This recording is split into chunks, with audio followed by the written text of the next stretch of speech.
at the time, comes out and says, I don't think she was doing it on purpose. The coach says that. Go all the way to the front. This is how she plays.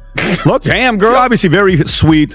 She doesn't at all have any negative intent at all. She doesn't hit hard, and she plays very clean basketball. White privilege. And watch what she does to the eyes. You see? Ooh, wow. The play in the last game, I didn't see the play in real time. That's her in the back. You sure about that? You sure about that? Straight to a press conference. So you can pause it right there. And that's her right there. That's her in the back, and that's the foul. Here comes kindness. I stand by them. I will always stand by them. Amen. Everybody else can go to hell. Oh, wait a minute. Kindness. Wait a minute. So you know what? We need kindness. Grace. They go high, you go. Grace. Sounds like a wholesome Christian. Low, hey, by the way, go to hell, and then you leave. Walking, talking contradiction. Everybody else is trying to divide our locker room. No, not having your players back will do Whte the adequate. Patrick Bet David didn't waste any time. He pulled up the footage, looked straight into the camera, and said what a lot of people were already thinking. Stephanie Whte saw that play happen in real time, and instead of being honest about it in the moment, she tried to walk it back days later once the heat got too loud. DeJounte Carrington clothesline from hell incident the other day, in which she came out and said, "Oh, DeJounte's she's not a dirty player. She just plays real hard." Blah blah blah blah blah. I mean, look, she turns into the Charlie Brown teacher. Pretty quickly with a lot of people. At least with me, she does. The moment I realize she's going to do it again and not back her own player, yeah, I'm out. I got to tell you, one of the most obvious traits of a terrible leader, not taking it. Here's where it starts. DJ Carrington goes up for what looks like a block attempt on Sophie Cunningham and instead catches her across the neck, enough that Cunningham drops immediately and needs to be checked on by trainers courtside. It's ruled a flagrant 2 on the spot, and Carrington gets ejected before the broadcast even finishes replaying the hit from a second angle. Immediately, Indiana Fever head coach Stephanie Whte walked past her own player Sophie Cunningham to check on DeJounte Carrington after the hard foul.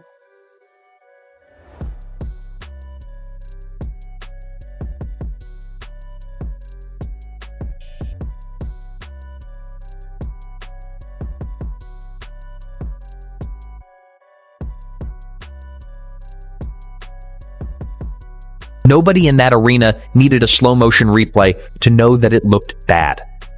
If you watch Stephanie Whyte's face on the sideline during the exact second it happens, her eyes are locked on the play.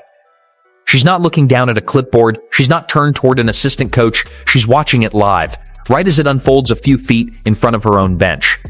That detail matters.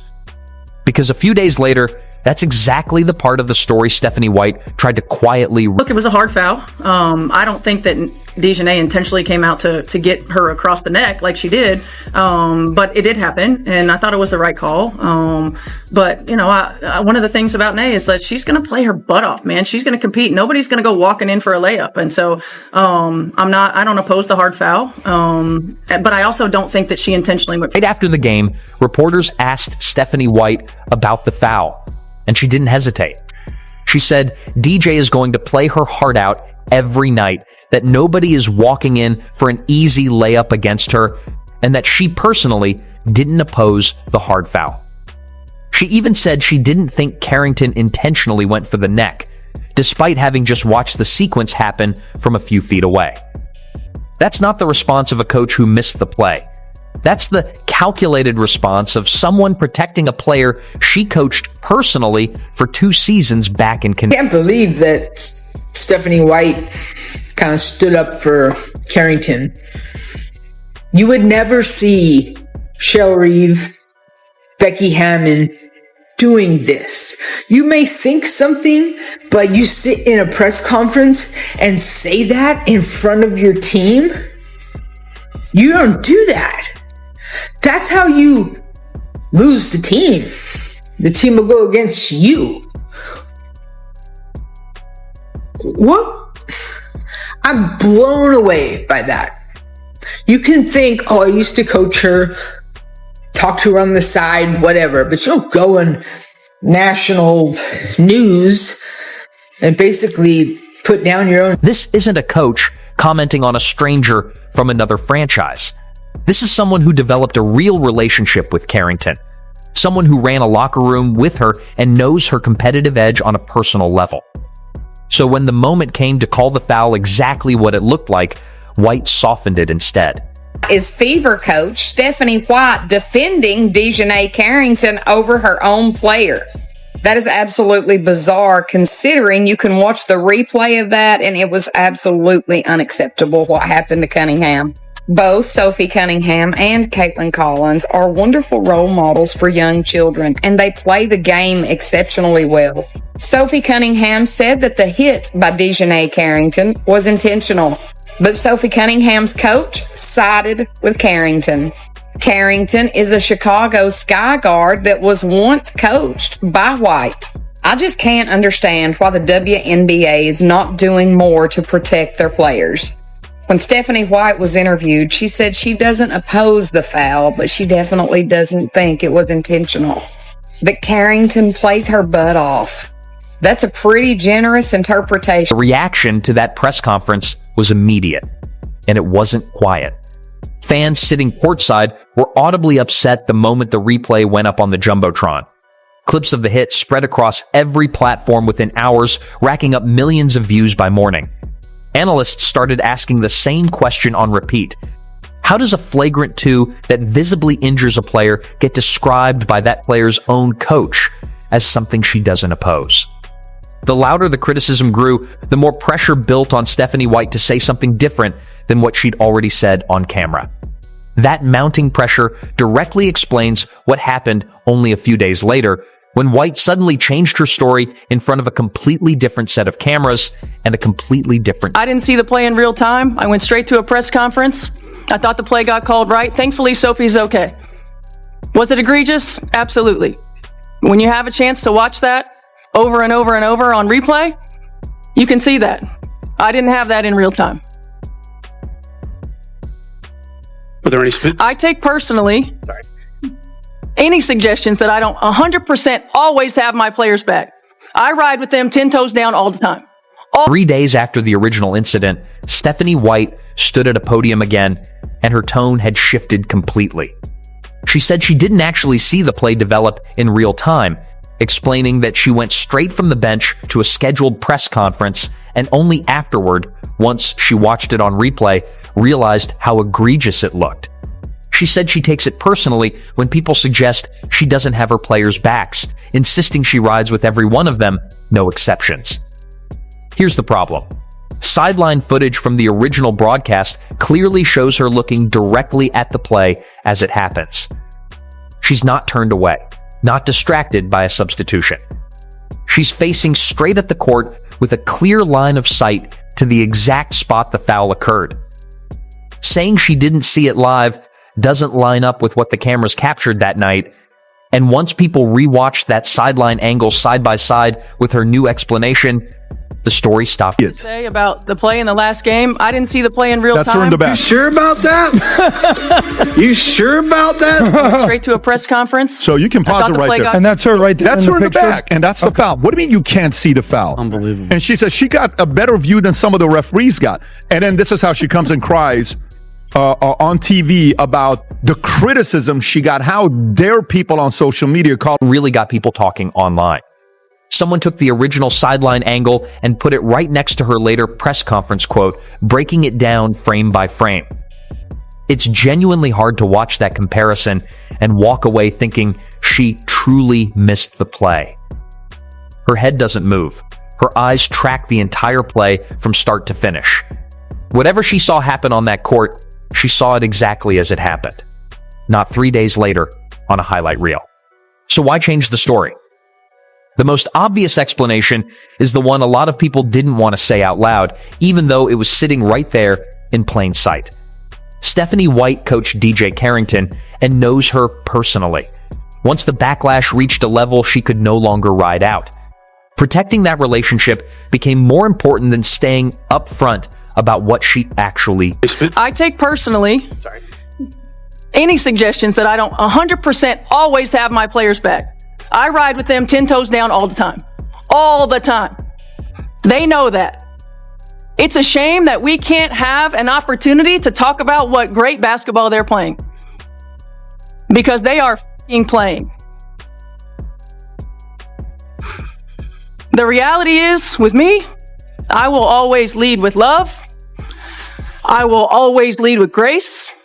I will always lead with humility. And I will always lead with integrity. Doesn't mean I'll always get it right. I'm also human. The hate, the fear-mongering, the divisiveness, the stuff that's trying to hijack our league is the part that exposes the contradiction the clearest. And it's the moment that really lit the fuse online. During that same stretch of press conferences, Whte raised her voice at the podium and told everyone in the room, and everyone watching from home, that she stands by her players no matter what. That she rides with them regardless of what anybody else outside that locker room has to say about it. It sounded genuinely passionate. It sounded like a coach drawing a hard line in defense of her entire roster against outside noise. But stand by which players exactly? Because the player who actually got hurt on that specific play is also one of hers. Sophie Cunningham wears the exact same jersey. She's on the same roster, in the same locker room, under the same head coach, every single day at practice. If loyalty is supposed to run in both directions equally, that same passionate energy should have shown up the moment Cunningham needed her own coach to say the hit looked exactly as bad as it did, not 3 full days late, and only after the internet forced the issue into the open. He put both hands up right after. DJ's not doing things half speed, right? No. Here's where the pattern becomes impossible to ignore. And it's the exact reason this story didn't fade away quietly. Just days after the Cunningham foul, Carrington was guarding Cecilia Zandalicini of the Golden State Valkyries and caught her directly across the eye while reaching for the basketball. No flagrant was called, no technical either. But the clip spread across social media almost instantly, because it looked eerily similar to what had just happened days earlier, another play where the contact landed on an opponent's face instead of the ball. One isolated incident can reasonably be called an accident. A second nearly identical one that quickly, against a completely different opponent, starts to look like a pattern worth actually examining instead of quietly excusing away again. Now here we have her completely so far away from the basketball, just slapping Tiffany Hayes in the face. Let me just reach and see if I could grab some face real quick. Just smacking Tiffany Hayes in the face. Not really not that big of a deal. Steph, any thoughts on this one? One of the things about Nay is that she's going to play her butt off, man. She's going to compete. Nobody's going to go walking in for a layup. It didn't even stop there. Later in that same matchup, Carrington also caught Tiffany Hayes across the mouth on another heavily contested possession. That's 2 separate hits landing on an opponent's face in a single outing, stacked directly on top of the flagrant just days earlier against Cunningham. Go back further into her career, and you'll find an entire trail of clips from previous seasons showing a similar recurring pattern. Hard fouls that repeatedly end up making contact well above the shoulders instead of clean plays directly on the ball. That's not one bad night taken out of context. That's a genuine track record, and it makes Stephanie Whyte's original defense, framing it all as she plays hard, harder to take at face value. If this were one aggressive defender having a rough week, it would be easy for fans to move past. But when the same type of dangerous play keeps resurfacing across multiple games and opponents over multiple seasons, it stops being a coincidence and starts becoming a habit somebody with real authority over that player should address directly, instead of explaining it away every time. Performative anger, and I look at it this way. This is not an apology. This is justification, an excuse wrapped in emotion with performative outrage. That's what I think. Wow. And she's glancing at the paper there. You know, sincere apologies don't need a one-pager that was likely written by, I'll say likely, I don't know, likely written by the Fever PR flack and likely approved by the league. Every statement that goes out here, the league wants the I didn't even think about the league. Fever, yeah, it needs to clear the Fever PR, but clearing the league, that's an interesting perspective I have not heard yet. Did the league see this before Stephanie went out and did that? It's a very interesting point, Tom. The uproar to stop, but they like the eyeballs. But this is going over the waterfall. And I look at it this way. If I was on the board, I would be saying to the CEO, you know what? I think this thing has gone over the waterfall here, and I think we need to make a change. We need to make a change in leadership. And if I was an owner of the fire her. I would fire her. I would as well. I would say exactly what analysts started pointing out once the second incident against the Valkyries broke online. Commentators who had already been skeptical of Whyte's post-game comments used the Valkyries game as proof their concerns weren't overblown. If Carrington's aggressive style kept resulting in hits to the face, and her former coach kept finding fresh reasons to soften the criticism, the pattern stopped being about one hard foul. It became a question of whether Whyte was willing to hold her former player accountable at all, or whether their personal relationship made that impossible. That's the real tension running underneath this entire story. Stephanie Whyte coached DJ Carrington for 2 full seasons before either one of them ended up where they are today. That's not a small detail, and it's not something fans invented to manufacture drama. When you coach somebody that long, you build real trust, a relationship that doesn't disappear once you're on opposite benches. So when the play happened right in front of her, and Whyte's first instinct was to frame it as Carrington simply playing hard rather than calling it exactly what everyone else saw. That reaction lines up with someone protecting a player she still feels connected to, not a neutral coach evaluating a dangerous play against her own injured athlete. Then the backlash hit, and it kept building by the hour. Fans were visibly upset both online and in the arena, and her own players reportedly weren't thrilled either. Watching their head coach downplay a hit that put a teammate flat on the floor on national television. Once that reaction became impossible to ignore, Whyte walked her original comments back, and that's precisely when the news story about not seeing the play in real time conveniently showed up, right after the outside pressure had become too loud to sit with quietly. But that explanation doesn't hold up. It contradicts the sideline footage everyone rewatched, and it contradicts her own confident post-game comments from the night the play happened. If she genuinely hadn't seen it develop live, her first instinct should have leaned toward uncertainty, not the detailed confidence she showed about Carrington's intent and competitive nature.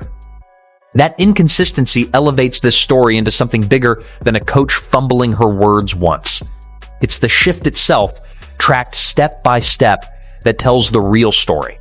Confident defense right after the game, a walked-back explanation once criticism became unavoidable, then a passionate speech about standing by her players that sounded like she was defending herself just as much. Every day these women put their on the line. They're not soldiers. They're ball players, man. They don't need to get beat up on the court. Every day. When they go low, we go high. Love will win. Grace will win. Humility will win. And kindness will win. I stand by them. I will always stand by them. Everybody else can go to hell. Oh, girl. Well, Stephanie, ma'am, clearly you did not stand and back your players who were deliberately being struck on the court. But somehow you made this about you. Somehow you're the victim in all of this. This is about basketball, ma'am. This is not about you. Stop playing the victim. You failed your player as a coach. There's even video out there where you are walking right past her after. That loyalty, real as it may be, only seemed to point in one direction. Cunningham was the one who actually got hurt. Cunningham was the one who needed her own coach to immediately call the hit dangerous and unacceptable. Instead, the benefit of the doubt went to the player Whyte used to coach, while the player actually on the receiving end of the hit had to wait days before her own head coach even acknowledged how bad it truly looked. None of this requires assuming the worst about Stephanie Whyte as a person. Coaches build real relationships over years, and those relationships shape how people react under sudden pressure, often without them realizing it. But when the footage shows her watching the play live, when her own words afterward don't match the story she told days later, and when a nearly identical pattern shows up again that same week from the same player, it stops looking like an isolated misunderstanding. It starts looking like a coach who saw exactly what happened, chose to protect someone she used to coach in the moment it mattered most, and only adjusted her story once the fallout made silence impossible. Saying you stand by your players no matter what sounds strong at a podium, but standing by all of them equally, including the one who got hurt, is very different from quietly picking a side and hoping nobody notices. You know, I think there's just been a lot of outside noise, but our locker room is good, and that's what it is to be an Indiana Fever on the staff. As a player, that you know when you come here, that's going to be one of the things that's going to try to distract you. But our locker room in there, it's tight, and we have each other's backs. Coach loves us. She didn't see the clip. At the end of the day, she didn't see the clip. And you know what, Dejanay, she is a hell of a player. She's a great defender. And so she coached her for I don't know how many years up in Connecticut. So give her flowers, and she didn't see it, and that's okay. Me and Steph are great. Steph is great with all of us. And so it's really the outside noise that's trying to distract. Sophie Cunningham herself didn't stay quiet either. She called the foul intentional in her own post-game comments, describing how it felt to get hit that hard and stressing she didn't believe it was incidental contact. That direct contradiction between what Cunningham said and what her own coach initially said only added another layer to the controversy. When the player who got hurt tells a different version of events than the coach standing a few feet away, fans trust the person who absorbed the hit over the one offering damage control days later. I talked to Steph earlier in the day too, and you know, I think we forget a lot of times, like, we're human and she has feelings, and you know, there's moments that are really hard, and sometimes that's just the job you sign up for. But at the same time, like, it's okay to feel those emotions. And I just told her, like, I've been through the same thing. Like, there's been days where I've been really upset, and you can have the thickest skin in the world, but sometimes it does get to you. And, you know, I think our world is just like, we love to hate. We love to divide. Like, that's all we want to do. Like, nobody wants to see each other succeed. And I think that's a really painful thing for myself to watch. I feel like we need to do a better job at uplifting each other. And I can assure you there was no way we were losing this game tonight. And I told her that before the game. Like, there was no way we were losing this game for her. And, you know, it's tough. Like, that's my head coach. Like, I hated that our fans booed her before the game. That made me a little sick. Interestingly, not everyone in that locker room turned against Whte during all of this. Caitlin Clark publicly stood up for her head coach after Whte faced heavy backlash from fans and media members over her comments, which shows this situation genuinely split opinion even inside the Fever's own locker room. Some players clearly appreciated Whyte's instinct to defend a fellow competitor in the league. Others, watching Cunningham deal with a real injury, likely felt a very different way about the entire situation unfolding around them that week. That split reaction is the most telling part of this story. This was never just one coach saying one careless thing at one press conference. It became a referendum on where loyalty is supposed to sit inside a locker room, and whether a coaching relationship built years earlier with a rival player should ever outweigh standing up for the player wearing your own jersey and sitting on your own bench in pain. Until Stephanie Whte addresses that specific contradiction directly and clearly. Instead of offering another carefully worded statement 3 days after the fact, this story is going to keep resurfacing every single time DJ Carrington ends up in another headline for the exact same reason.